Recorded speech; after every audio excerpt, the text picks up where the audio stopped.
I call John Grady. Thank you, Madam Deputy Speaker. I beg to move that the bill be now read a second time. It may be of interest to Madam Deputy Speaker that Bradford itself is a real centre of space expertise, and it has a real centre of expertise at the University of Bradford. I will return to that later. I'm privileged to introduce a bill that will help push forward investment in the UK's critical space sector. The bill will amend two sections of the Space Industry Act 2018 to provide legal certainty that all spaceflight operator licences must include a limit on the amount of the operator's liability to the government under Section 36 of the 2018 Act. Now, one may ask, what are spaceflight activities? This comprises launching into space spacecraft such as satellites, operating spacecraft in space, for example, allowing a spacecraft to orbit the Earth and bringing spacecraft back down to Earth. Under the international law applicable to space, governments, including the UK, are liable for damage to property or death or personal injury caused by their space activities or by their nationals.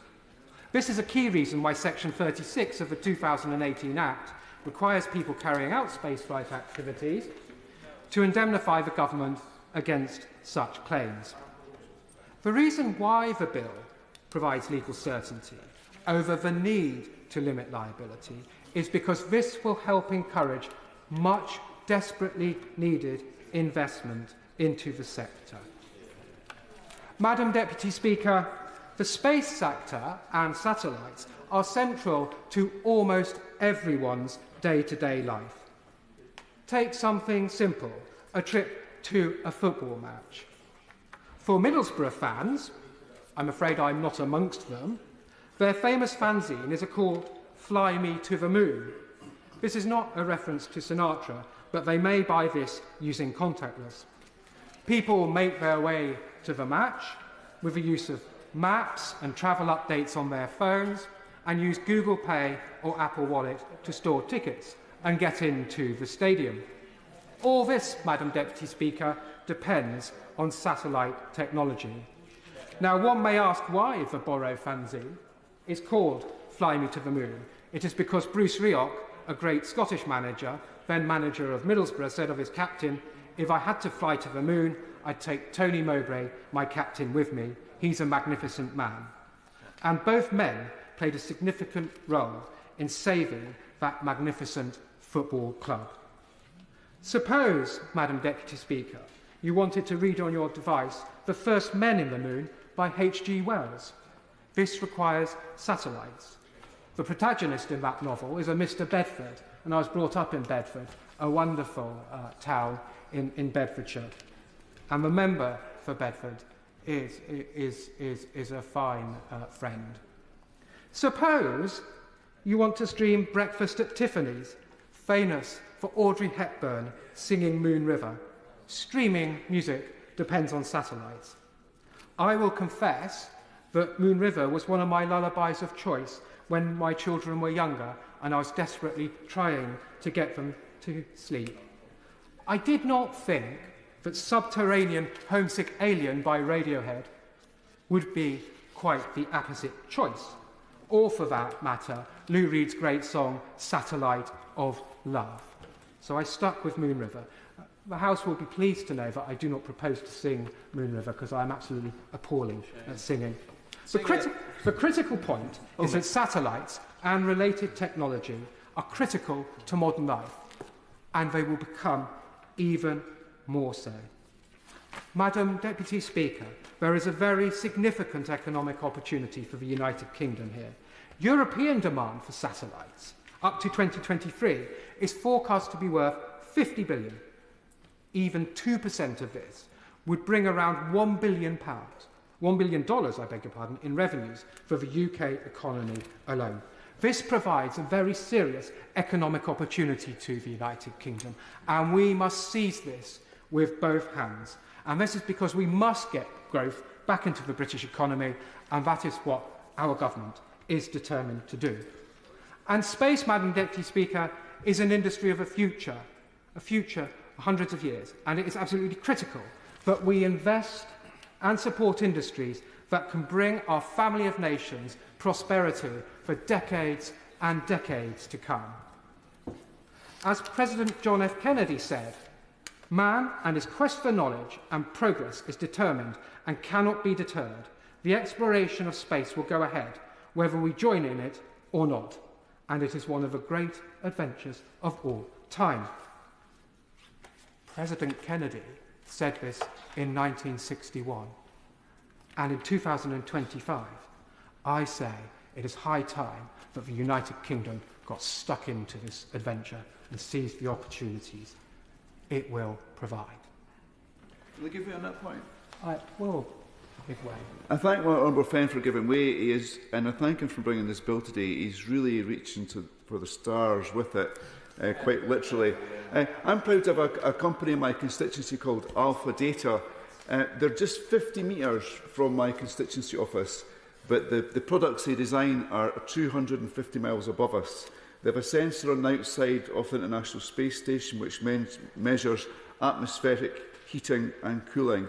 They employ 30 people in their office, but their supply chain stretches from inside the city to Kilsyth, the Scottish borders and nearby Livingston. Does my honourable friend agree with me that this company is evidence that the space sector is thriving in Scotland, and this bill should help it to go to infinity and beyond? I could not agree with my honourable friend more. Edinburgh has a thriving space sector, as does Scotland. And may I say, my honourable friend has been for many years heavily involved in work to grow the economy in Edinburgh and the borders, and I pay tribute for that. I must, however, take this opportunity to pick a minor bone with the honourable member. He mentioned that Glasgow does not have a castle. I wish to correct the record, Madam Deputy Speaker. We have a fine ruined castle called Crookston Castle. It's the second oldest building in Glasgow. The first oldest building in Glasgow is the beautiful cathedral. And I'm not going to indulge in a dispute about whether Edinburgh and Glasgow are better cities. They are both beautiful, great cities. Glasgow is slightly better, but there you are. But I'm obliged to my honourable friend for his intervention, and I'm also glad to be able to correct that point from my dear friend. There is another reason, Madam Deputy Speaker, why it is very important that we have a thriving space and satellite industry. Madam Deputy Speaker, space is critical to defence, and we must have a thriving space sector to protect our country. Of course, the United Kingdom works with allies to ensure that our interests are defended in space. However, the world is becoming more unstable, and it is essential we have our own capabilities to launch and operate satellites from the United Kingdom. And this bill is important in that regard too. It will help secure a vibrant end-to-end space industry in the United Kingdom, and this is important for defence. I take one example. Having our own domestic launch capability is very, very important, and a vibrant civilian sector will help cover the costs of that launch capability. So this bill also has a national security theme. Madam Deputy Speaker, owing to much hard work, including by the last government, the UK Space Agency, and many others, the United Kingdom also has a very firm foundation for a thriving space industry. In the time available, I cannot provide a complete survey of the vibrant and growing space industry, but here are some key points. One of the key tasks we've had is to develop our own launch capability, to put satellites up to space and then to get them back down. And that's why there's so much chat about spaceports in my life, at least. Saxavord, the UK spaceport in the Shetland Islands, is one of only 2 licensed vertical launch spaceports in Europe. That, of course, is at the far end, the north of the map of our family of nations. Down in the far southwest, we also have an operational spaceport in Cornwall. So, this illustrates, Madam Deputy Speaker, that space is an opportunity for our family of nations from the very top to the very bottom, only in a cartographic sense. I'm not obviously looking to offend any members from Cornwall. There are also spaceports under construction and planned in Sutherland, on the far north of the coast of Scotland, to the west of Thurso, North Uist, which is a place I would commend. I spent much of my honeymoon there. It's a wonderful place. Glasgow Prestwick, Spaceport Machrihanish, on the southern tip of the Argyll Peninsula, which I'd also recommend for a visit to Scotland, and Snowdonia. Some may wonder where these places are. They are all wonderful places, and this illustrates too that space is an opportunity across the United Kingdom. Now, let us turn to satellites, or as Lou Reed sang, Satellites of Love.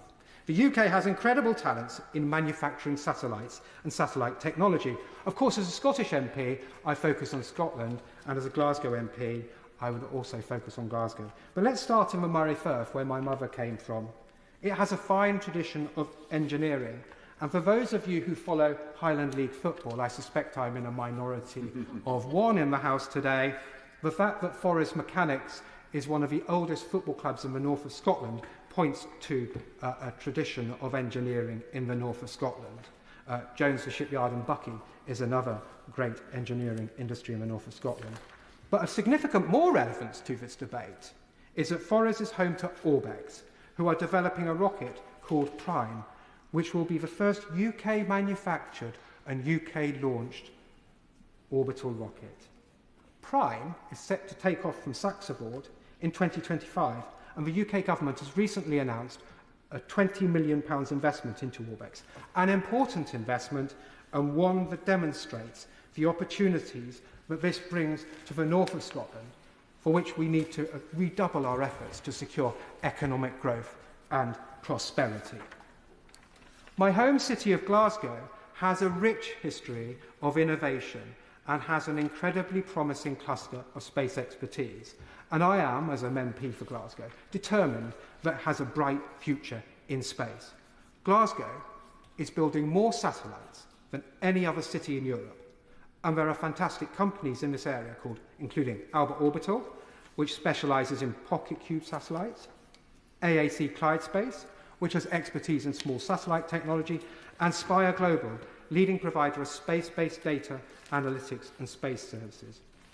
This year is Glasgow's 850th birthday, and I say this bill helps secure the prosperity of Glasgow for the next 850 years, creating jobs and economic growth in my great city, a great city of hard work, innovation and enterprise.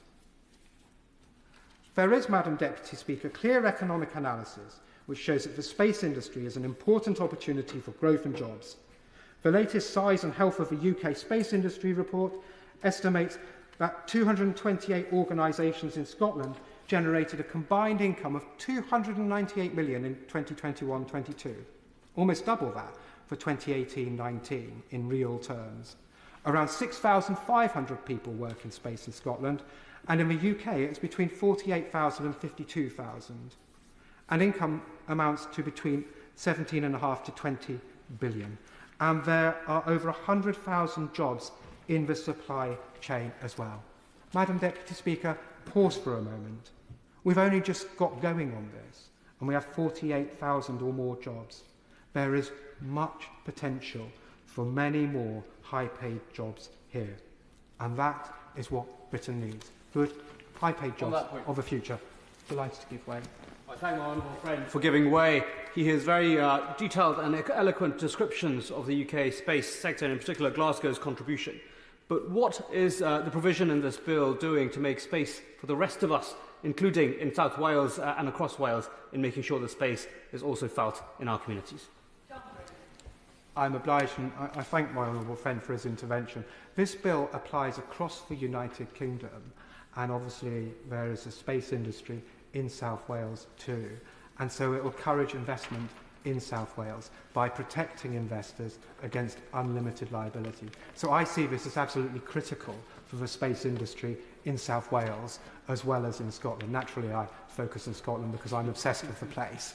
But I would also add, Madam Deputy Speaker, that it's very, very important for Bradford too.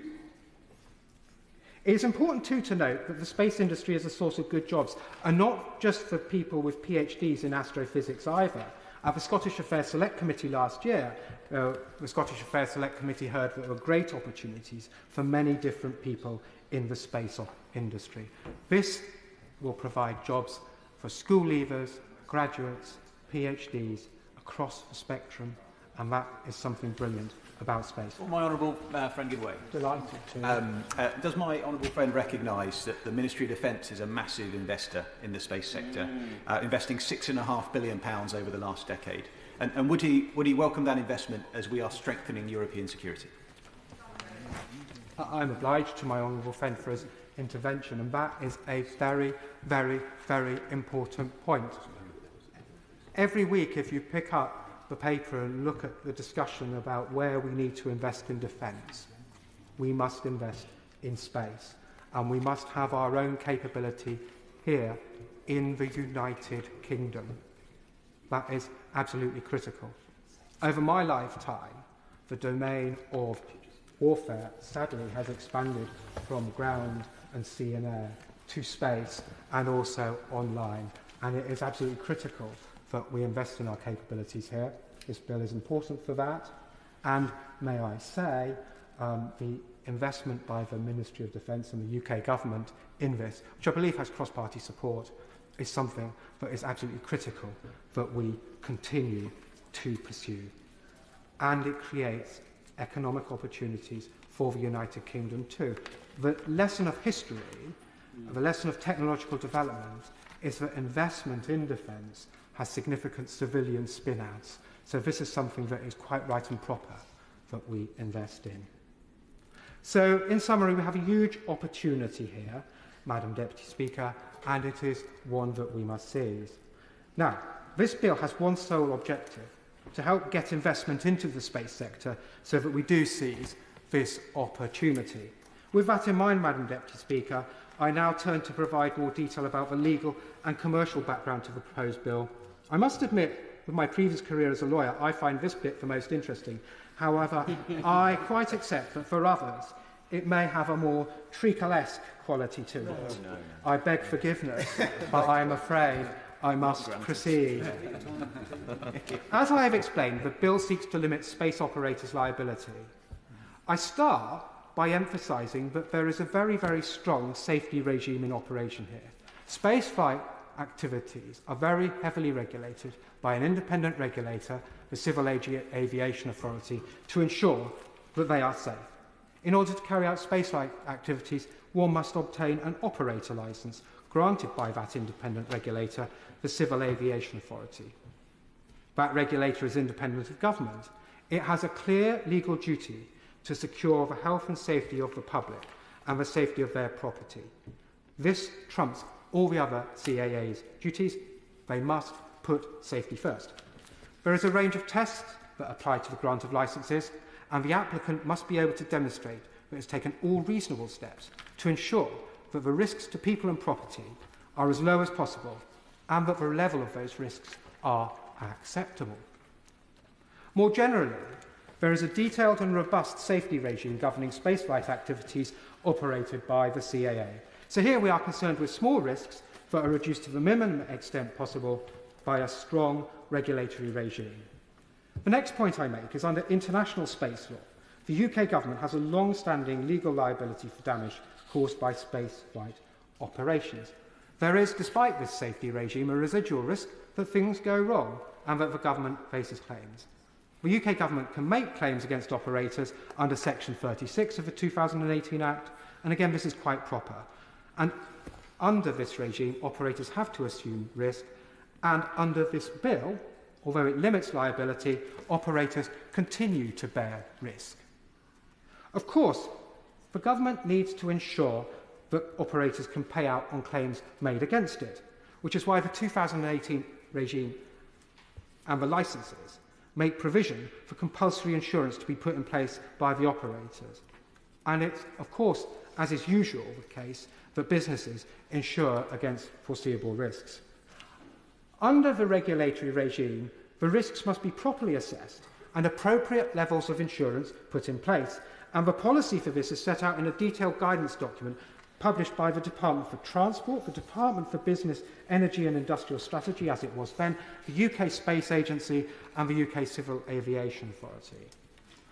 I think everyone will be relieved to hear that I do not propose to give a detailed exposition of the regime or take you through the document, but the critical point is that there is a regime that requires appropriate levels of insurance to be put in place which protects the taxpayer and is supervised by a strong independent regulator. The risk for spaceflight operators is that claims from the government under Section 36 exceed the carefully assessed insurance put in place. And the current legislation does not require the Civil Aviation Authority and the government to cap operators' liability. The relevant section makes it entirely optional. Section 12(2) of the 2018 Act provides an operator licence may specify a limit on the amount of the licensee's liability under Section 36 in respect of the activities authorised by the licence. May here is a key word. My proposal, Madam Deputy Speaker, is that may is changed to must, and an any in Section 36 is changed to the as a consequence. So this bill simply swaps two words with two other words. The government, in fact, has a long-standing policy, as did the preceding government, that liability should be limited. However, the issue for investors is that this is not set out in statute. This means that a government in the future and regulators could change this policy with comparative ease, and that could damage existing investments and mean that investors could find that they have exposure to unlimited liabilities in the future. This is deterring and will continue to deter investment in the United Kingdom. And this issue is causing real concern to investors. This is a point that the space industry has made to the government. In 2020, a cross-departmental consultation took place on the insurance and liability regime under the 2018 Act. In summary, many respondents raised concerns with the lack of a legally firm guarantee within the policy to limit liability. And this caused concerns that operators would be exposed to unlimited liability in the future. The then government accepted the point, but explained that introducing a provision to require a cap on liability required primary legislation. And this, Madam Deputy Speaker, is what I am proposing today.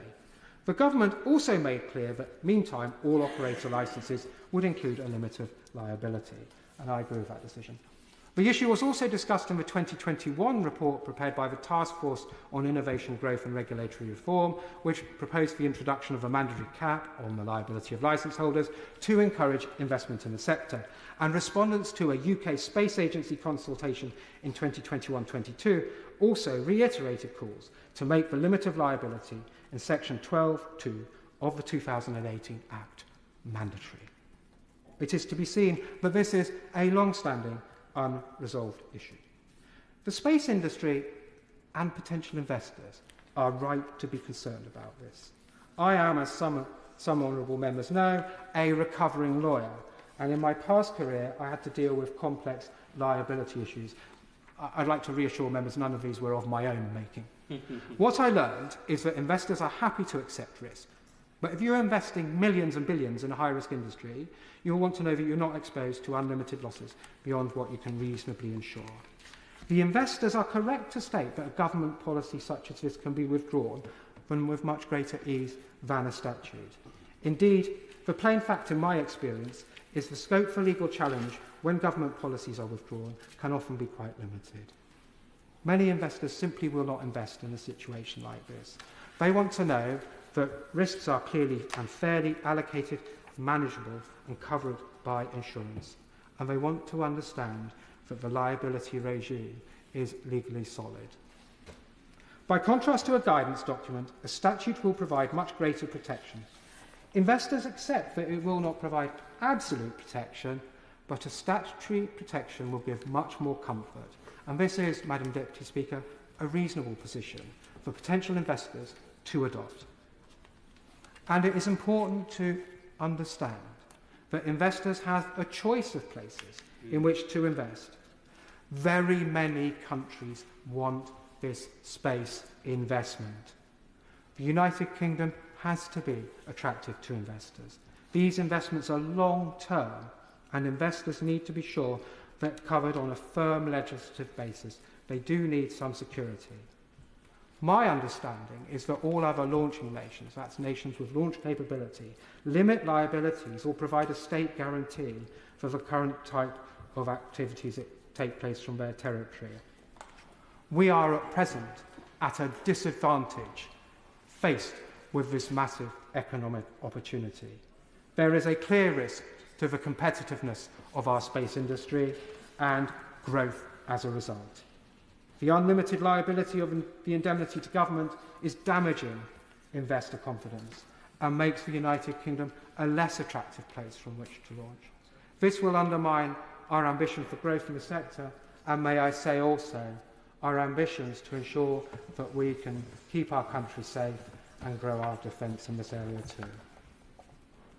This bill confronts the problem and makes the UK a much more attractive place to invest. To sum up, Madam Deputy Speaker, I suspect some people will be glad of a summing up after this dry topic. I'm happy to keep going longer, if that's it.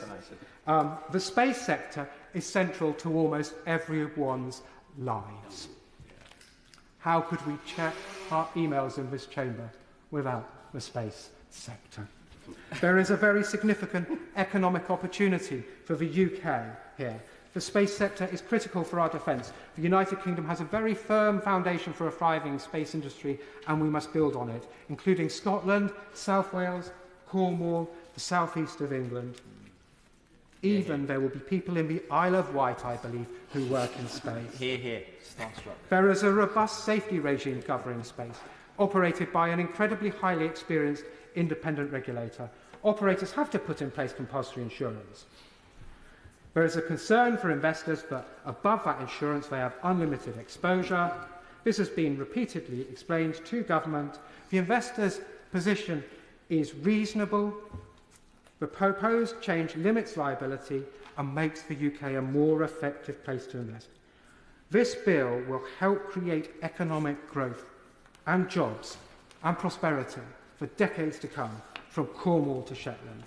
This bill is good news for the great city of Glasgow, the great city of Edinburgh, for great South Wales, and good news and growth for growth and job across the United Kingdom. I say it is time to resolve this issue. Jobs and investment depend on it, including, Madam Deputy Speaker, in Bradford, which is a real centre of excellence for this. Madam Deputy Speaker, this bill changes two words, may to must, and any to the. I've always struggled with THs. It may be one of the smallest bills in recent memory. I have not done the research into the smallest bill in Parliament's history, but I guess we're looking for a one-word bill. But it has one big objective, to ensure further investment in the UK space industry.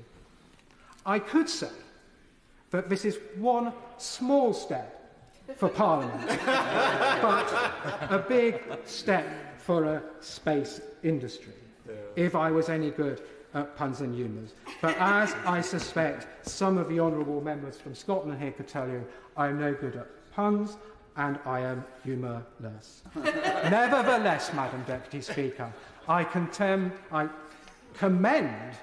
this bill to the House. I'm obliged, Madam Deputy Speaker.